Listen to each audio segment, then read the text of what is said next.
Well, guys, just want to start today the same way I do every week. Every single week, the same way. We welcome our campuses. So whether you're watching in Kenosha or you're watching in Racine or you're checking us out online, we want to welcome you. And we are also going to welcome our Weekends on Wednesday service, which is the most,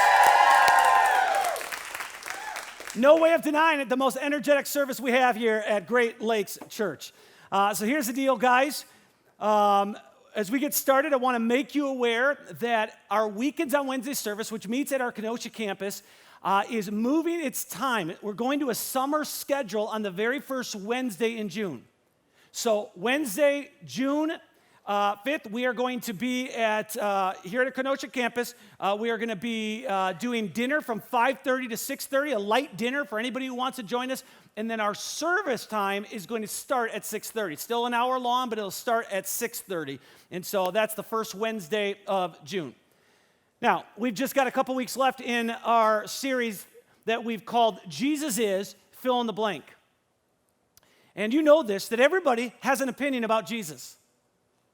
It's based on our upbringing. It's based on things that mama told us, maybe grandma told us, maybe we heard a pastor say.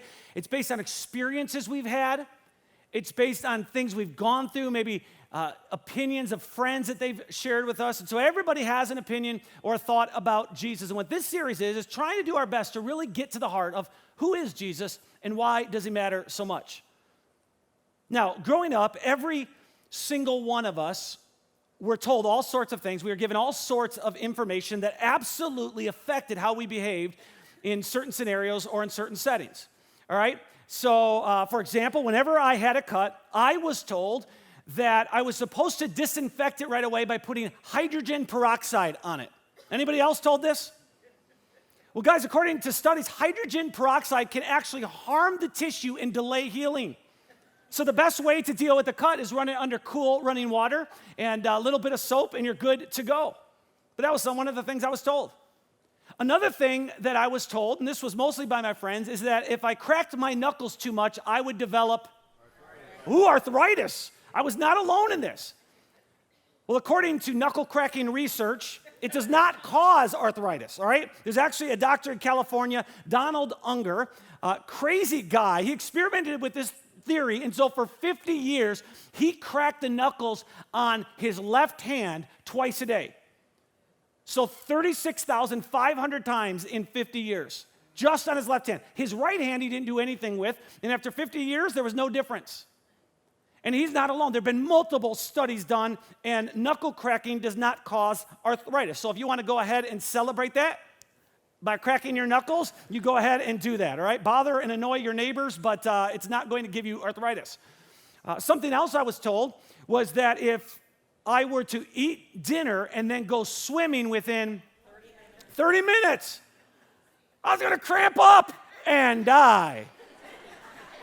Right? It's absolutely not true. Lots of research been done. And so if you want to go ahead and swim while you're eating a brat or hamburger, more power to you. All right, and then one more little thing I was told was that if I swallowed my gum, it would take this long to digest. 7 years. And so I remember working hard as a kid, like to try not to swallow my gum, but occasionally I would, and then I'd get all nervous that it was going to be there for 7 years, piling up a bunch of gunk inside of me, right? Because that stickiness won't ever go away. But according to colonoscopy research that's been done, it takes just a couple of days. So if you're chewing gum and you have nowhere to put it, you can embrace the inner rebel and go ahead and swallow it. It won't do any harm. All right, so the point I want to make is that there are certain things in our life that we've just accepted. We just kind of go along with it, and we kind of live our lives according to those things. And then what happens is we grow up and we share those things with our kids.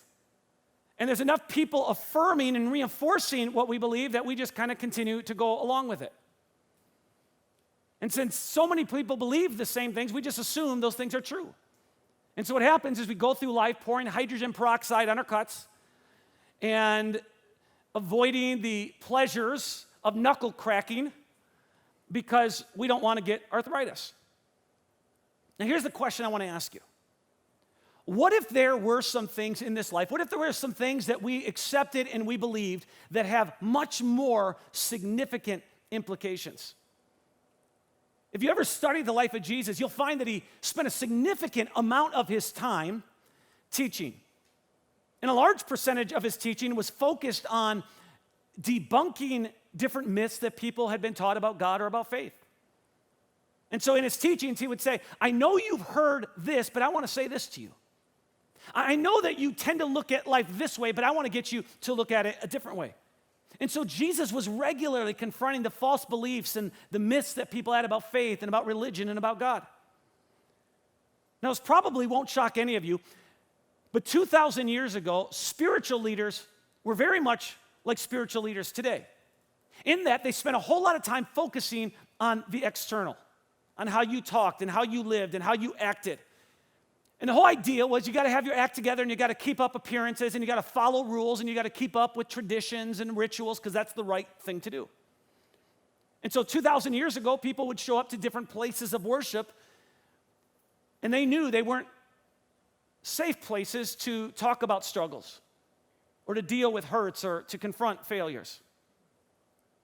And so Jesus comes along and he says, look, I know that you've been taught that the outward side of you, right? The outside, the external is the most important. He says, but that's not true. It's the internal. It's what's happening on the inside because ultimately what is on the inside will make its way out.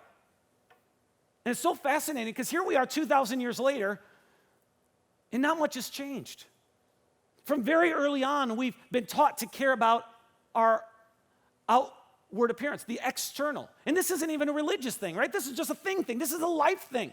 From very early on, we're taught, well, you've got to always put your best foot forward and don't let people see the bad things in our life. And hey, if mom and dad fought, you don't ever talk about that to anybody and you just keep everything, private and edit yourselves in such a way that people only see the good side of you.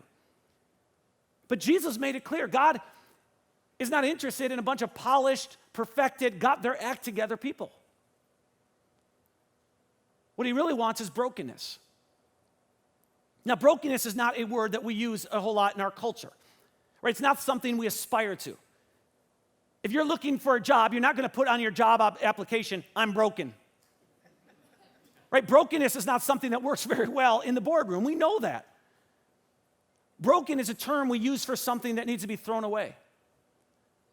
And it's interesting because our entire society has been labeled a throwaway culture. More so than any civilization in the history of our planet. When we break things, we throw things away.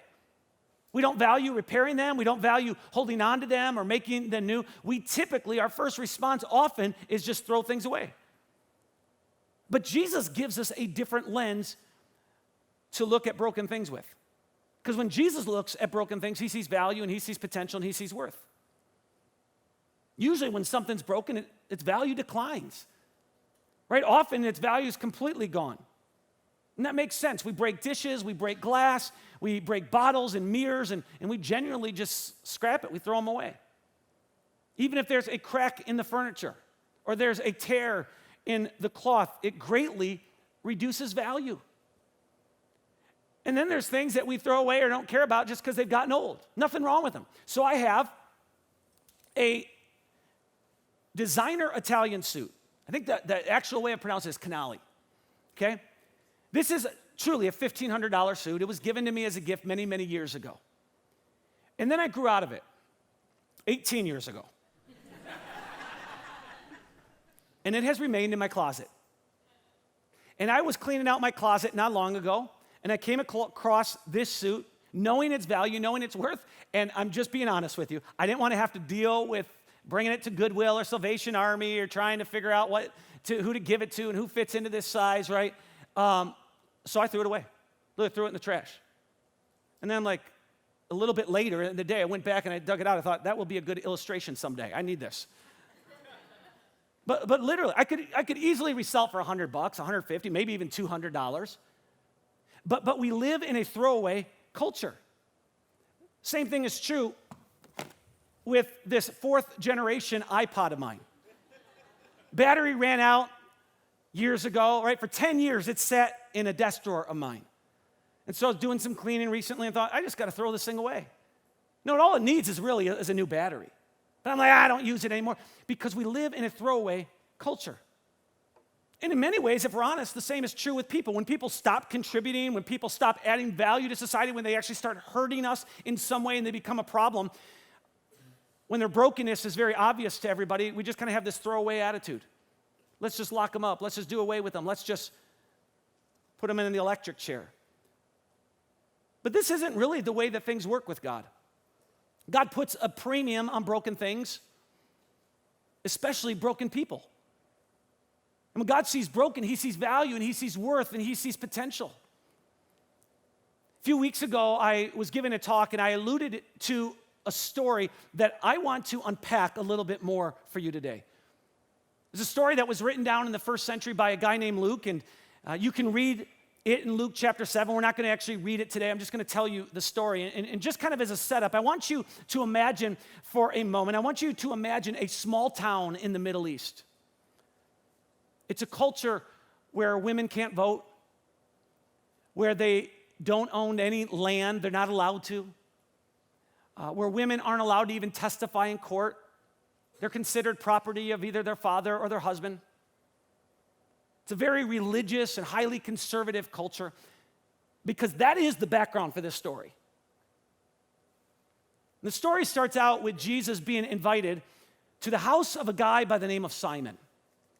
Now, Simon was a Pharisee. He was a religious leader. He was well respected in the community. And so as a religious leader, Simon, this Pharisee, would on occasion invite teachers and invite rabbis to his house. And so on one occasion, he actually invites Jesus over to his house. And so Jesus shows up, and it's obvious when he shows up that Simon really isn't interested in having him there. He's not excited about having Jesus there. He did it more out of obligation. And so Jesus walks in the house, but Simon doesn't really give him any sort of important type of greeting like you would have guessed. You know, in our culture, we would shake hands, or we'd fist bump, or maybe belly bump, depends on how well we know the person, right? Maybe we'd high five them. Right? Obviously, in the first culture, they're not shaking hands and fist bumping, but they certainly had their traditions. It was very common in the first century that when someone would come into your house, you would, just as a way of honoring them, you would kiss them on the cheek. Or at the very least, kiss them on the hand, which I'm hoping some of you do to me on a regular basis. Let's start doing that for a greeting, right? But that's what would happen. They'd walk in. And then if there was a servant in the house, the servant would wash the feet of the guest who came into the home. And if there was no servant, they would, at the very least, they'd give you a bucket to wash your own feet, because you can imagine, first century, they have sandals that are open-toed, and so everywhere you go, there's dirt and there's trash and there's feces that just, they don't have the society, the sanitary society we have today. And so they'd give opportunity to wash their feet. Or you'd walk in the home and the hosts would give you some olive oil to kind of freshen up, anoint your head. It was an inexpensive gesture, but it would show hospitality. Well, when Jesus enters the home of Simon, he doesn't do any of these things. He doesn't honor Jesus in any way. But Jesus is polite. He walks around the house talking to people, engaging people in conversation. And then when dinner time is ready, Jesus, along with the other guests in the house, they sit down and they start to eat together.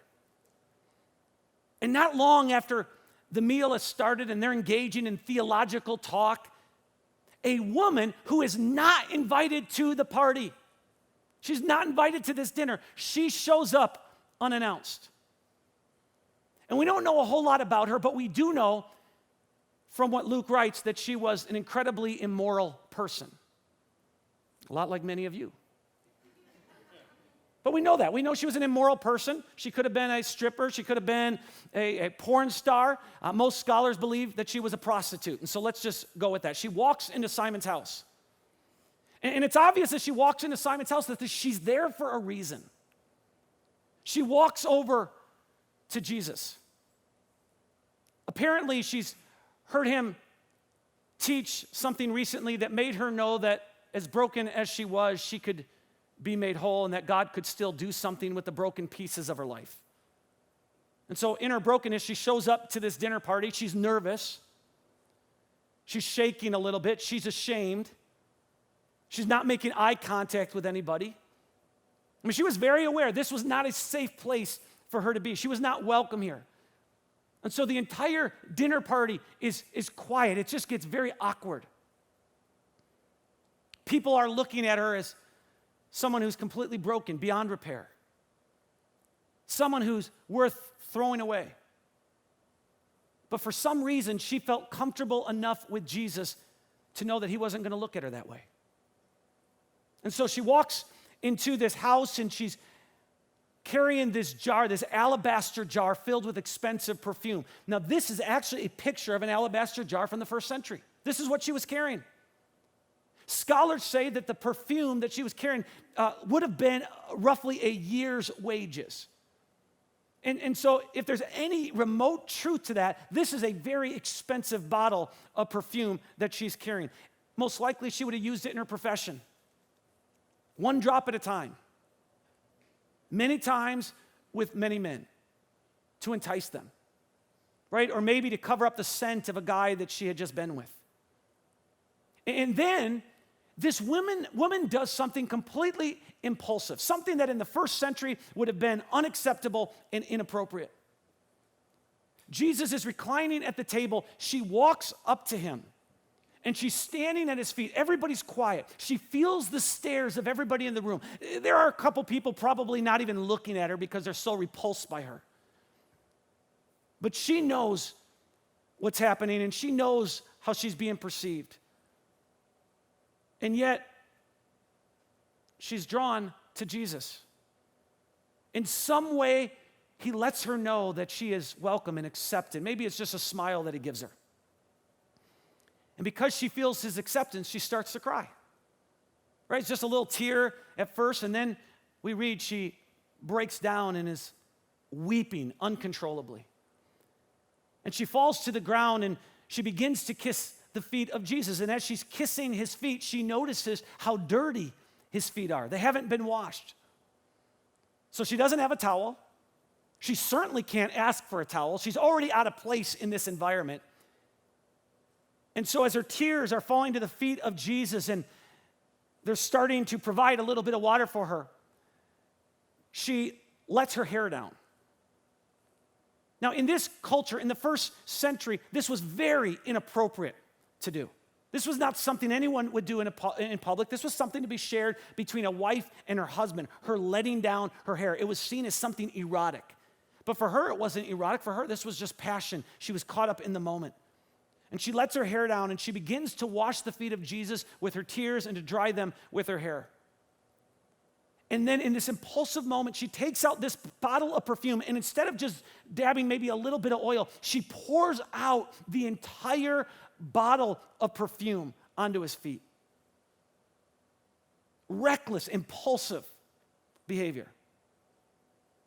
Now just picture this, right? There's so much tension going on right now in the room. If this happened today, you know people would be pulling out their phones, taking pictures, uploading it to social media, waiting for the comments to unfold because here's Jesus allowing this immoral woman to wash his feet. And she's very aware that people are looking at her. She knows that people know her, that she has a reputation. She knows the darkness of some of the things she's done. She's very emotional about it. And she just continues to weep. Here she is with Jesus, realizing her own condition. And I just got to be straight with you. I don't remember the last time I became even remotely emotional about the darkness in my own heart. I become emotional about the darkness in other people's hearts. But I don't remember the last time I became emotional about what was happening in me. But this woman is completely broken. And Simon and his guests are watching this whole thing unfold, and Simon is thinking to himself, well, there's nothing special about Jesus. If he was really from God, if he was really a prophet, he would know what kind of woman she is. She's immoral. I mean, there's just something about religious people. They get so self-righteous and so judgmental and so holier than thou that they see in others what they're unable to see in themselves. And so Jesus knows the thoughts of Simon, and he rebukes him. So think about this. Jesus rebukes a religious leader who has his entire act together. He follows the laws. He does everything he's supposed to do. And he's rebuked. And then Jesus turns to the prostitute and he commends her. This woman whose life is a complete mess, he calls out her value and her purpose. He says to her, your sins are forgiven. Go in peace. And for the first time in maybe her entire life, she leaves feeling like a whole person. Now, I'm convinced, as hard as we try, we really can't understand what's happening here. Or imagine Jesus going to the home of the Dalai Lama. Imagine Jesus going to the Vatican to sit down and have dinner with the Pope, and this whole scenario unfolds. And then at the end of the dinner, he looks at the Dalai Lama, he looks at the Pope, and he says, you could learn a lot from the prostitute. She knows how to worship. She knows how to apologize. She recognizes that she's far from God, but you're blinded to the darkness in your own hearts. It's interesting because if you read through the different accounts of Jesus' life, you'll read over and over and over again how quick he was to be stern with religious people and yet compassionate toward those who were just clearly broken. I just want to pause here for a moment, and I want to ask you this question. Who would you rather be in this story? I'm not asking who you're most like. I want to ask this question. Who would you rather be in this story? Would you rather be Simon the Pharisee? The guy who has his act together? The guy with a great reputation? The guy whose life is polished? The guy whose life is put together? The guy who drives a nice car, he lives in a nice house, and he has Jesus at his home for dinner? Would you rather be Simon, or would you rather be the prostitute?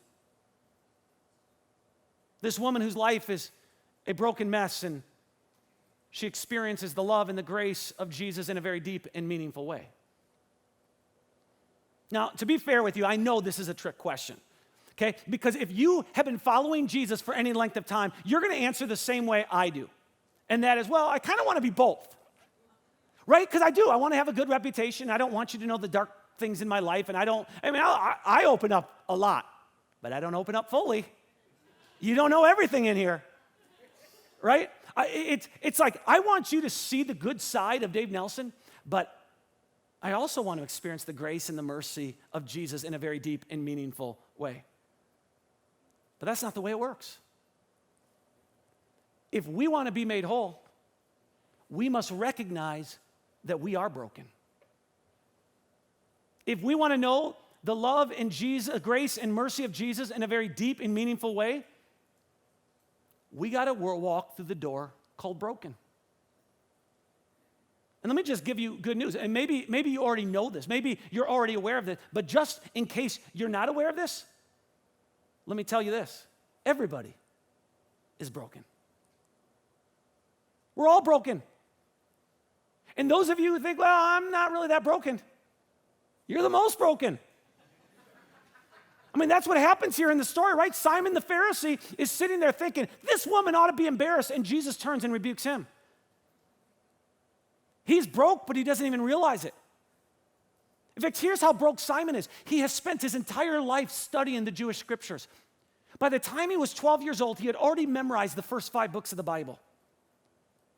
The 300 prophecies regarding the coming Messiah, referring to Jesus, the 300 prophecies in Jewish scriptures, Simon was very aware of them. And here he has this promised Messiah sitting with him, and he doesn't realize it. And so Jesus' cheek has not been kissed. His feet have not been washed. There's no oil been given to anoint his head. He's so broke that he doesn't even realize it. And the thing about being broken is it's way easier to see the brokenness in other people than it is to see in ourselves. And so the point of this talk is not to break anybody, because you're already broken. The point of this talk is to help you maybe open your eyes so you can see your brokenness and give you the courage to acknowledge it. So a 15-year-old in our community walks into the home of his ex-girlfriend and he kills her. And the first comment I see on social media is, may he burn in hell forever. And I get it, because that's the response in my heart too. Or our local police department posts recently about a sex offender that's being released after serving time in prison. Now he's being released into the community, and one of the first comments I see is, you need to put him on an island along with all the other sex offenders, let them rape and hurt one another. I get it. That's in my heart. Or a drunk driver out in the county crashes into a vehicle and kills 3 people. And some of the first reactions to the story are bring back the death penalty, let's fry this guy. I get it. I mean, that's in my heart. And I'm all about, as are you, there are consequences to our actions. And every one of us would agree, there needs to be consequences for those people. Author Brené Brown, she wrote a book called I Thought It Was Just Me, and she writes about how much time and energy we put into managing our image, and she talks about how we spend so much time trying to edit what people see in our lives. And here's what she writes in her book. She says, we are those people. That's the truth. Most of us are 1 paycheck, 1 divorce, 1 drug-addicted kid, 1 mental health diagnosis, 1 sexual assault, 1 drinking binge, 1 night of unprotected sex, 1 affair away from being those people. The ones we don't trust, the ones we pity, the ones we don't let our kids play with, the ones bad things happen to, the ones we don't want living next door. We are those people. I mean, look around. Everyone here is broken. Apparently, you don't want to look around.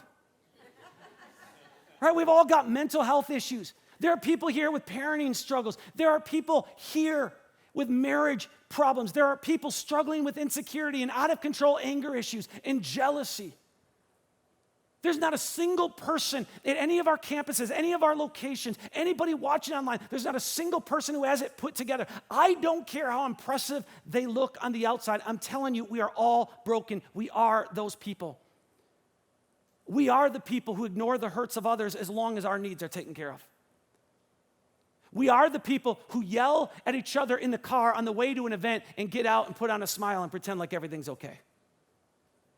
We are those people who think that God is somehow more impressed with us than he is with other people because we don't have the same vices that they have. We are those people who go deep into debt to keep up our appearances.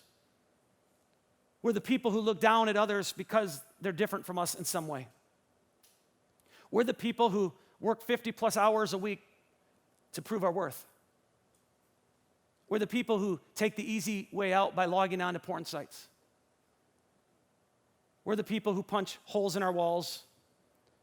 We're the people who spend hours on social media trying to convince people that our lives are somehow better than they really are. We are those people. We're all broken. And there's no one more deserving and more worthy of God's love or God's grace than any other person. And yet we all have the same temptation. We try to hide our brokenness. Right? We're like little kids. When we break something, we hide it and we just hope nobody finds out or nobody asks about it. I won't get into the whole story. I've told it before, but when I was 27 years old, so more than 15 years ago, I got really emotional about a decision another pastor had made, and I wrote him a letter that started USOB, and I put out the words, and then the letter went south from there. And I was in a denomination at the time, so I got called on the carpet for it, and I was surrounded by a number of pastors who pushed me and said, you don't deserve to be a pastor, you need to resign. You don't have the character or discipline it takes to be a pastor. I get why people want to hide their stuff.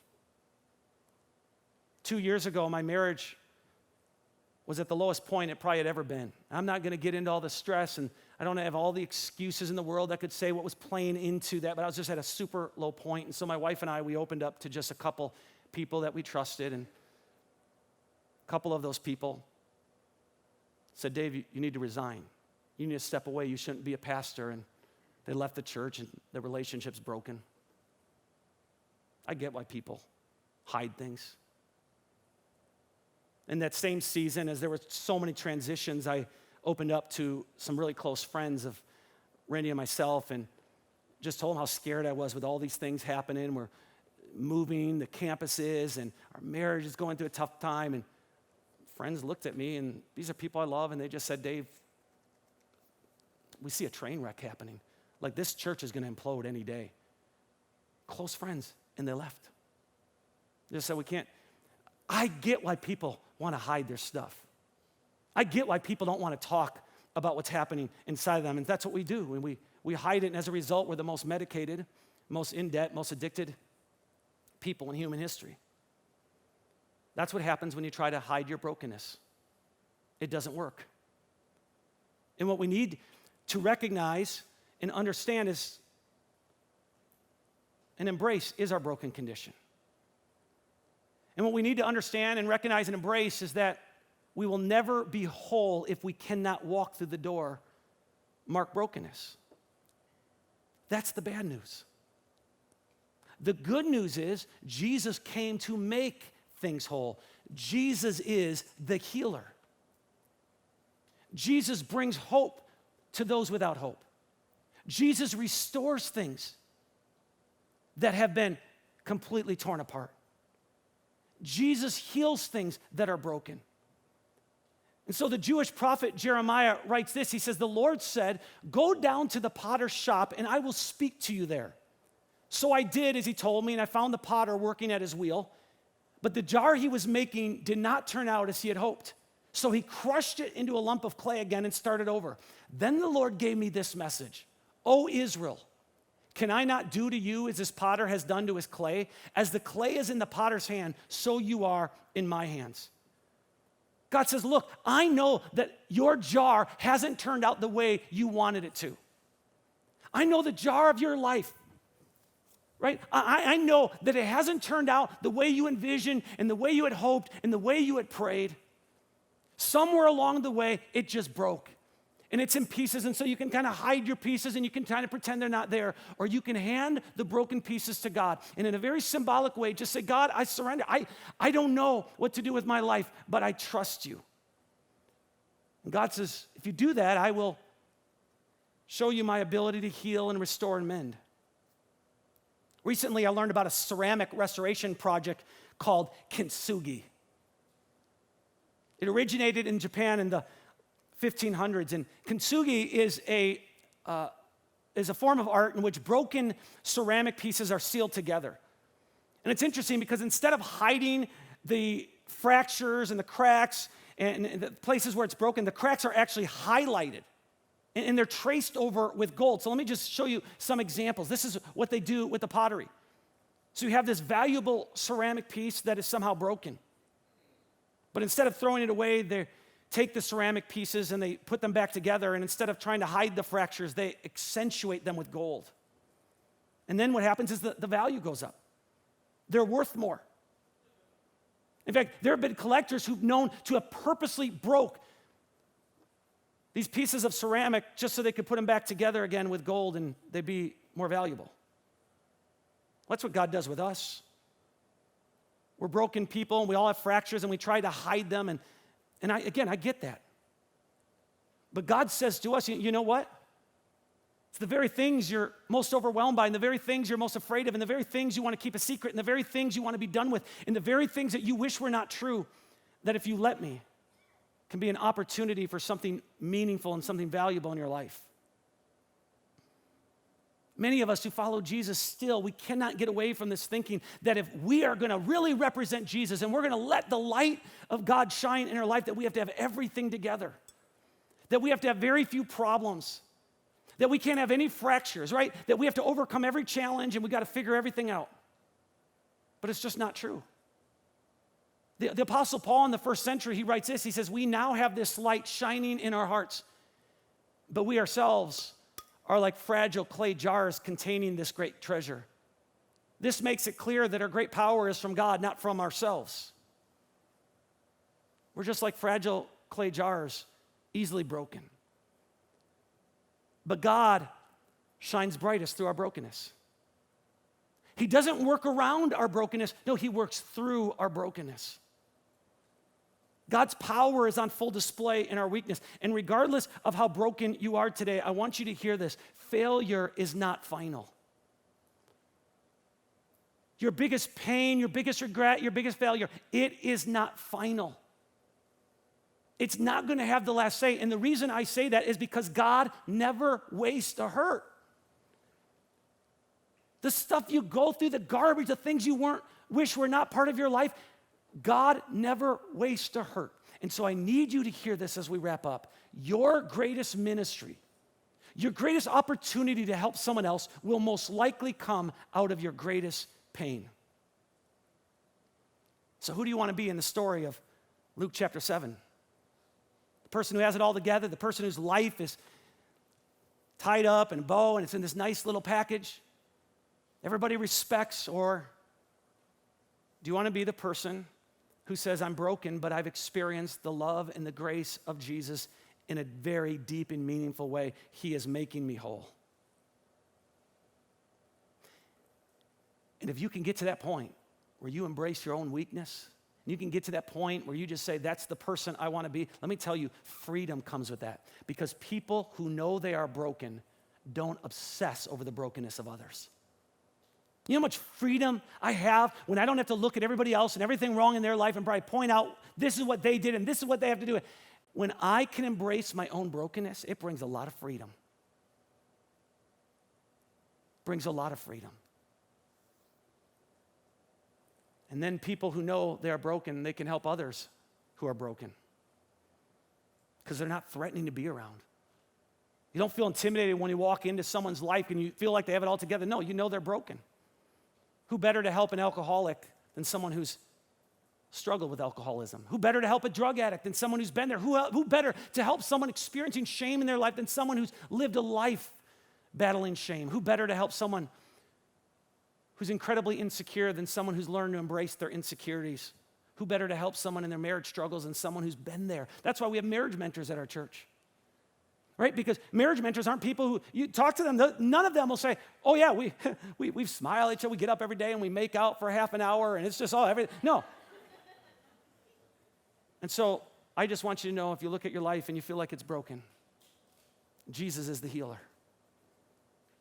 And over time, and over a process of us accepting our brokenness, we discover his mercy and his grace and his love in new and fresh ways. Let me pray for you. Heavenly Father, give us the courage to stop pretending. Give us the courage to be open about the pain in our life. Open our eyes to see our own brokenness in the right time, in the right way, in the right setting. Give us opportunities to help people in their brokenness because of the brokenness in our own lives. As we leave here today, we pray, give us the wisdom to know what to do and the courage to do it. In Jesus' name, amen.